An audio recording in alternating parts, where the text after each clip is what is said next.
ఎలాంటి అనారోగ్య సమస్యలకైనా సిమ్టమ్స్ కాదు, రూట్ కాజ్ ని సరిచేయటం సెల్ హెల్త్ క్లినిక్ ప్రత్యేకత.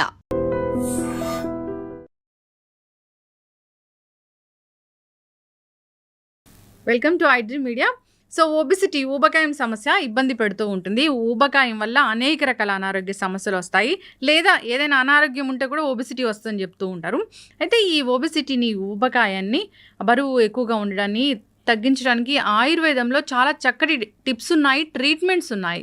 దీని గురించి వివరాలు తెలుసుకుందాం. ఈరోజు మనతో పాటు ఉన్నారు ప్రముఖ ఆయుర్వేద వైద్య నిపుణులు ప్రొఫెసర్ డాక్టర్ టి వేణుగోపాలరావు గారు. డాక్టర్ గారు నమస్తే. నమస్కారం. ఆయుర్వేద వైద్యం చదువుకొని చాలామందికి విద్యను బోధించి చాలామంది పేషెంట్స్ని క్యూర్ చేసిన అనుభవం ఉన్న ఒక పెద్ద డాక్టర్ మీరు. అయితే నాకు ఎప్పటి నుంచి అడగాలని ఉంది, అసలు ఈ ఒబెసిటీని ఆయుర్వేదంలో అసలు ఏమంటారు, ఆయుర్వేద పరంగా దీన్ని అసలు ఎట్లా తగ్గిస్తారు? ధన్వంతరి అనమా, ముందుగా ధన్వంతరి మనము ధ్యానించుకోవాలి. ఆయుర్వేద మూల పురుషుడు, ఆయుర్వేద దేవుడు. ముందుగా ఒబేసిటీ లేకపోతే స్థౌల్యం అని ఆయుర్వేదంలో దీనికి పేరు అనమాట. స్థూలత్వ, బల్కీనెస్, బల్కీ బాడీ, హెవీ బాడీ, వీటన్నిటి కూడా స్థూలత్వం లేకపోతే స్థూలత్వం ఉన్న శరీరాన్ని స్థౌల్యం అంటారు. ఈ స్థౌల్యం దేని వల్ల వచ్చిందంటే మేధో ధాతువు యొక్క అతి వృద్ధి, అంటే ఎక్సెస్ డిపాజిషన్ ఆఫ్ ఫ్యాట్. దీనివల్ల మనకి బల్కీనెస్ పెరుగుతుంది కాబట్టి దాన్ని స్థౌల్యము అని ఆయుర్వేదంలో అన్నారన్నమాట. సో దీన్ని మేధో దోషము, మేధస్సు అంటే ఫ్యాట్ అనమాట. సో మేధస్సు యొక్క అతి సంచయం వల్ల వచ్చే స్థౌల్యము, ఓవర్ వెయిట్. ముఖ్యంగా కొంతమంది చూడడానికి హెవీ వెయిట్ లేకపోతే చాలా భారీగా కనపడతారు, కానీ వాళ్ళకి ఫ్యాట్ తక్కువ ఉంటుంది. సో వాళ్ళది మజిల్ కంటెంట్ ఎక్కువ ఉంటుంది. వాళ్ళని మనం ఒబెసిటీ కింద తీసుకోవద్దు, అలా కన్సిడర్ చేయొద్దు. మేధో మాంసాది వృద్ధాత్ చలస్ఫిక్ ఉదర స్తనః. ఎవరికైతే మనకి బాడీ చెస్ట్ బాగా మనకి ఫ్లాబీనెస్, తర్వాత ఊగుతూ ఉంటుందో, తర్వాత తొడలు, చేతులు, తర్వాత పిరుదులు, ఇవన్నీ కూడా బల్కీగా అయిపోయి నడుస్తుంటే కదిలినట్టు, వేలాడినట్టు కనబడుతుంది. వాళ్ళని మాత్రం మనము స్థూలత్వం కింద తీసుకోవచ్చు. రెండోది, మనకి ఏదైతే ఎత్తును బట్టి, వయసును బట్టి ఉండాల్సిన బరువు కంటే ఎక్కువ ఉంటే కూడా మనము వాటిని మనకి ఓవర్ వెయిట్ కింద, ఒబేసిటీ కింద తీసుకోవచ్చు. సో ఒబేసిటీ కొరకు రకరకాల ప్రయత్నాలు చేస్తుంటాం.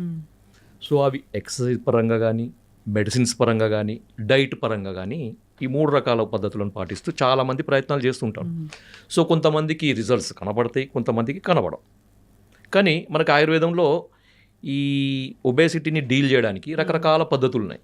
దాంట్లో మెడిసిన్స్కి సంబంధించిన పద్ధతులు కూడా చాలా ఉన్నాయి. ఆ మెడిసిన్స్ కూడా చాలా ఉన్నాయి. సో దాంట్లో నేను దాదాపుగా ఒక 15 సంవత్సరాల నుంచి నా పేషెంట్స్కి ఒబేసిటీ అనేది, ఓవర్ వెయిట్ అనేది రీజన్ ఏదైనా ఉండదు. కొంతమందికి బై బర్త్ అంటే మనకి జెనెటికల్గా వచ్చే ఒబేసిటీ, రెండవది ఎక్కువ తినడం వల్ల వచ్చే ఒబేసిటీ, మూడవది ఏదైనా ఇతర కారణం వల్ల, ముఖ్యంగా థైరాయిడ్ లేదంటే పీసీఓడి ప్రాబ్లం, మెటబాలిక్ ట్రయాడ్ అంటారు అనమాట. PCOD, hypothyroidism, obesity. సో ఈ 3 కలిసి ఉండే రోగాలలో కూడా మనకి ఈ మందు ఇవ్వడం వల్ల చాలా అద్భుతమైన ఫలితాలు వచ్చినాయి. ఓకే, మందు ఒక మెడిసిన్, ఒక కాంబినేషన్ ఆఫ్ మెడిసిన్, అది మీకు అందరికీ చెప్తాను. మీరు కూడా తయారు చేసుకోవచ్చు, వాడుకోవచ్చు, నిరభ్యంతరంగా వాడుకోవచ్చు. ఇంకేం లేదు డాక్టర్ గారు, ఎటువంటి అంటే నాకు ఈ సీక్రెట్ ఫార్ములాని రివీల్ చేయడంలో నాకు ఎటువంటి అభ్యంతరం లేదు. మీకు కావాలంటే కూడా నాకు ఫోన్ చేయండి, నేను దాన్ని మీకు తయారు చేసింది ఇవ్వగలుగుతాను. సో దాన్ని చూద్దాం ఇప్పుడు అసలు దానికి ఏమేమి ఇంగ్రీడియంట్స్ అవసరం ఉన్నాయి అనేది. సో దీన్ని ఏమంటారు, ముందుగా దీనికి ఒక పేరు అయితే ఉంటుంది కదా ఆ కాంబినేషన్కి. దాన్ని యోగరత్నాకరం అనే గ్రంథంలో చెప్పిల్లు అనమాట. సో ఈ కాంబినేషన్ని దాన్ని ఫలత్రికాది చూర్ణం అని చెప్పారనమాట. త్రికాది చూర్ణం. ఓకే, ఈ పేరు గుర్తుపెట్టుకోండి. దీంట్లో ఏమేమి ఉంటాయి, దీంట్లో మొట్టమొదటిది త్రిఫలాలు, త్రికటకాలు ప్లస్ సైంధవ లవణం. సార్ మరి త్రిఫలాలు అంటే ఏంటి, త్రికటకాలు? త్రిఫలాలు అంటే చాలా మందికి తెలుసు, కానీ మళ్ళీ చెప్తున్నా. అది కరక్కాయ, తానికాయ, ఉసిరికాయ. ఓకే, త్రికటకాలు అంటే శొంఠి, పిప్పళ్ళు, మిరియాలు. త్రిఫలాలు, త్రికటకాలు, ఇవి 3, అవి 3 కలిపి 6 అయినాయి. సో దీనికి అడిషనల్గా 7వది సైంధవ లవణం. సో ఇవన్నీ కూడా ఒక్కొక్కటి మనకి ఈక్వల్ పార్ట్స్లో తీసుకోవాలి. ఉదాహరణకి శొంఠి 100 గ్రాములు, పిప్పలు 100 గ్రాములు, మిరియాలు 100 గ్రాములు, కరక్కాయ 100 గ్రాములు, తానికాయ 100 గ్రాములు, ఉసిరికాయ 100 గ్రాములు, సైంధవ లవణం 100 గ్రాములు, ఇవన్నీ విడివిడిగా పొడి చేసుకొని మళ్ళీ అన్ని కూడా ఈక్వల్ క్వాంటిటీలో కలిపి మీరు ఒక మంచి కంటైనర్లో పెట్టుకోండి, ఎయిర్ టైట్ కంటైనర్లో పెట్టుకోండి, మీకు మెడిసిన్ తయారైపోయింది. ఒక అద్భుతమైన మెడిసిన్, బ్రహ్మాండమైన మెడిసిన్. ఇక ఎక్సర్సైజులు కాదు, ఇక అవి కాదు ఇవి కాదు, ఇక ఊరికే జిమ్లకు పోవాలి, పొద్దున లేచి పరిగెత్తాలి, ఇదంతా అవసరం లేదండి. హ్యాపీగా మీరు రోజు ఇంట్లోనే కూర్చొని వెయిట్ తగ్గవచ్చు. ఆయుర్వేదం అంత అద్భుతంగా పనిచేస్తుంది. ఓకే, సో దీన్ని ఎట్లా వాడాలి మరి? అందరూ సార్ మేము మందు తయారు చేసుకున్నాం, మీరు చెప్పినట్టు మరి వాడే విధానం చెప్పాలి కదా. సో దీనికి ఏం చేయాలంటే, ఇప్పుడు మందు తయారైంది మనకి, దీని నుంచి ఒక 1/2 టీ స్పూన్ వెయిట్ని బట్టి, అంటే మనకి ఉండాల్సిన దానికంటే ఒక 20 కేజీల వరకు ఎక్కువ ఉన్న వాళ్ళు 1/2 టీ స్పూన్ తీసుకోండి, అంతకంటే ఎక్కువ ఉన్న వాళ్ళు 1 టీ స్పూన్ తీసుకోండి. 20 కేజీల లోపు ఎక్కువ ఉన్న వాళ్ళు 1/2 టీ స్పూను ప్లస్ దానికి ఒక 1 టీ స్పూను నువ్వుల నూనె కలపండి, మంచి నువ్వుల నూనె. ఓకే, కలిపి తీసుకోండి. అదే 20 కేజీల కంటే ఎక్కువ ఉన్న వాళ్ళు, అది ఎంతనన్నా ఎక్కువ ఉండదు, నేను 20 కేజెస్ ప్లస్ వాళ్ళు 1 టీ స్పూన్ పౌడర్కి 2 స్పూన్స్ నువ్వుల నూనె తీసుకోవాలి. కలిపి ఉదయం పరగడుపున ఎంటీ స్టమక్లో తీసుకోవాలన్నమాట.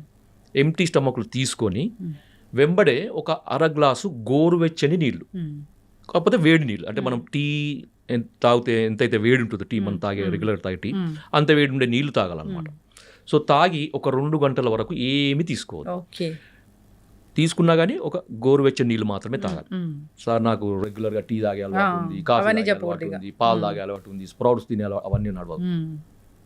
నో, ఖచ్చితంగా 2 గంటల వరకు గోరువెచ్చని నీళ్ళు తప్ప ఇది కూడా తీసుకోకూడదు. సో అయిపోయింది, ట్రీట్మెంట్ అయిపోయింది, అంతే సింపుల్. ఎంత బ్రహ్మాండంగా ఉంది, బ్రహ్మాండం, అంత సింపుల్ అండి, చాలా సింపుల్. అయిపోయింది, మీ ట్రీట్మెంట్ అయిపోయింది, ఇక మీరు ఏం చేయాల్సిన అవసరం లేదు.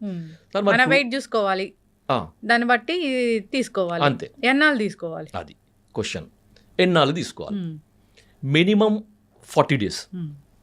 దీన్ని ఒక మండలం అంటారంట, 40 డేస్ మండలం అంటారు.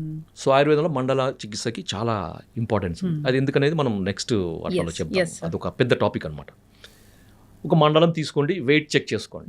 ఓకే, మీకు ఇంకా తగ్గాలి అనిపిస్తే మళ్ళీ ఒక మండలం వాడండి, ఇంకా తగ్గాలంటే ఇంకొక మండలం వాడండి. ఎటువంటి నష్టం ఉండదు, ఎటువంటి సైడ్ ఎఫెక్ట్స్ ఉండవు.